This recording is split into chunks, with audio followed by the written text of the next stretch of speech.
मनीष कश्यप काफी विपत में रहने के बावजूद किसी भी पब्लिक से, चाहे मनीष कश्यप के घर वाले, मनीष कश्यप जब जेल में थे, कठिन परिस्थितियों से गुजर रहे थे, एक एक पैसे के लिए मोहताज थे, फिर भी किसी के सामने हाथ नहीं फैलाया, किसी से चंदा डोनेशन नहीं मांगा। लेकिन पहली बार मनीष कश्यप 11 रुपये चंदा मांगते हुए नजर आ रहे हैं। वीडियो को शेयर कीजिएगा, जो समर्थक हैं वीडियो को शेयर जरूर कीजिएगा, क्योंकि ये बात जानना बेहद जरूरी है। आखिर क्यों, क्या मजबूरी है मनीष कश्यप के पास में कि 11 रुपया चंदा मांगने को मजबूर हो गए मनीष कश्यप और अपनी हाथ फैला दिए पब्लिक के सामने।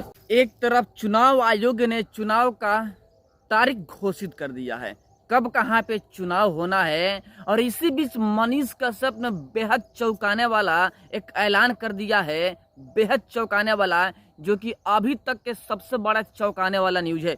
सूत्रों के हवाले से जो खबर आ रहा है उसके अनुसार आपको हम बता रहे हैं, जो एक मीडिया वाले हैं जो कि मनीष कश्यप का इंटरव्यू ले रहे थे।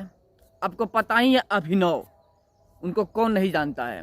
अभिनव के साथ में इंटरव्यू दे रहे थे मनीष कश्यप, और इसी दौरान मनीष कश्यप ने कहा, जो आप सुनकर हैरान हो जाएंगे, बेहद चौंकाने वाली खबर है, जो अभी तक मनीष कश्यप ने ऐसा नहीं किया, कठिन परिस्थितियों में रहते हुए मनीष कश्यप ने ऐसा नहीं किया जो अब करने को तैयार है, और पब्लिक से आग्रह करते हुए नजर आ रहे हैं मनीष कश्यप। साथ में बहुत बड़ा घोषणा भी किया है मनीष कश्यप, जैसे प्रत्येक पार्टियां घोषणा करती है ना चुनाव के पहले, वैसे ही मनीष कश्यप ने भी बहुत बड़ा घोषणा किया है।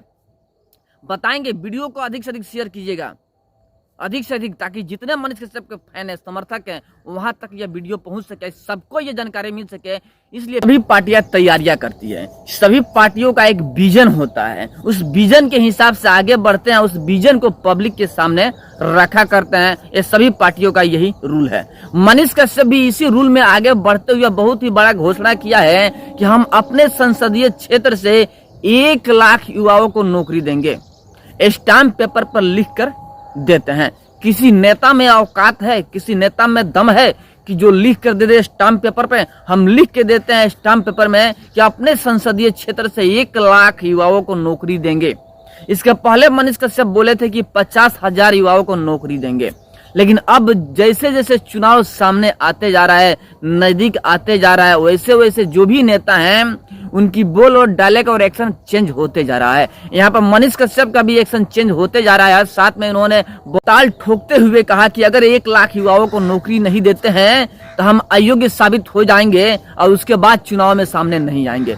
साथ में एक और भी बड़ा घोषणा किया कि 25,000 लड़कियां को पहला क्लास से लेके ग्रेजुएशन तक का पूरा खर्चा हम उठाएंगे, यानी पढ़ाएंगे। देखिए, लड़कियों के प्रति भी रुझान मनीष कश्यप का है, बिहार के प्रति रुझान है, बिहारियों के प्रति रुझान है। बिहार के युवा कैसे सही राह पे चले, कैसे तरक्की करे, कैसे नौकरी प्राप्त करे, इन सारी चीजों पे मनीष कश्यप का रुझान बना हुआ है। अब पब्लिक के साथ में अपनी जो मत है वो पेश करते हुए नजर आ रहे हैं मनीष कश्यप। अब पब्लिक सपोर्ट करती है कि नहीं करती है, ये देखने वाली बात होगी। कहीं ना कहीं अगर टिकट मिलेगी मनीष कश्यप को, तब तक लड़ेंगे मनीष कश्यप। लेकिन मनीष कश्यप ने तो स्पष्ट तय कर दिया है ना कि हमको चुनाव लड़ना है, चाहे जो भी हो, निर्दलीय हो या किसी और पार्टी के साथ में हो। यहाँ पे जो लोग ये कहते नजर आते हैं ना कि मनीष कश्यप बीजेपी के दलाल हैं, बीजेपी के समर्थक हैं, इस बात को नजरअंदाज करते हुए इस बात को खत्म किया, सिरे से खारिज किया मनीष कश्यप ने। मनीष कश्यप ने कहा, देखिए वो लोग दलाल हैं जो लोग ये बात बोला करते हैं कि हम बीजेपी के दलाल हैं। हम किसी पार्टी के दलाल नहीं, किसी पार्टी के प्रवक्ता नहीं, हम बिहार के प्रवक्ता हैं, बिहारियों के लिए कार्य करते हैं, बिहारियों के पक्ष में हैं, राष्ट्रवाद के पक्ष में, किसी नेता के विरोध में और किसी नेता के पक्ष में नहीं है। बहुत अच्छी बात कही मनीष कश्यप कि हम राष्ट्र हित में बात करते हैं, राष्ट्र हित में जो बात करेगा उसी के पक्ष में है, जो बिहार के हित में बात करेगा हम उसी के पक्ष में, बिहारियों के पक्ष में हैं। बहुत बड़ी बात कही मनीष कश्यप ने। साथ में एक और बात कही, आप सोच रहे होंगे ना कि आखिर मनीष कश्यप ने ऐसा क्या कह दिया कि पूरा का पूरा बवाल मचा हुआ है। आपको बता दें कि इंटरव्यू के दौरान मनीष कश्यप ने चुनाव लड़ने के लिए एक बात कही कि अगर हम पैसा खर्च करके जेब से चुनाव लड़ेंगे धन संपत्ति बेच के चुनाव लड़ेंगे तो जीतने के बाद से तो हम पैसा कमा कर जेब में रखबे न करेंगे। बहुत बड़ी बात कही मनीष कश्यप, अगर हम पैसा खर्च करेंगे चुनाव लड़ने के लिए तो समाज के लिए कैसे कार्य करेंगे? वो तो पैसा जो खर्च किए हैं उसका डबल ट्रिपल निकाल कर हम रखने की चक्कर में न पड़ जाएंगे तो समाज का विकास तो होगा नहीं। इसीलिए मनीष कश्यप ने एक बड़ी बात कह दी कि बस 11 रुपये चंदा के लिए आग्रह किया मनीष कश्यप की सभी लोग 11 रुपया हमें चंदा दीजिए, हम चुनाव लड़ेंगे और चुनाव जीतने के बाद से एकदम बेजोड़ कार्य करेंगे, जो अभी तक कोई किया नहीं होगा वैसा कार्य करके दिखाएंगे। 1 लाख युवाओं को नौकरी के साथ साथ में जिस संसदीय क्षेत्र में होंगे वहां पे पूर्णतः बवाल मचा देंगे, यानी कि ऐसी कार्य करेंगे जो आज तक कोई नहीं किया हो। देखिए मनीष कश्यप के साथ में बहुत सारे कष्ट आए, बहुत सारे विपत आए। मनीष कश्यप जेल में थे तब भी चंदा नहीं मांगे थे, आपको याद होगा। मनीष कश्यप जेल में रहते हुए भी चंदा नहीं मांगा था।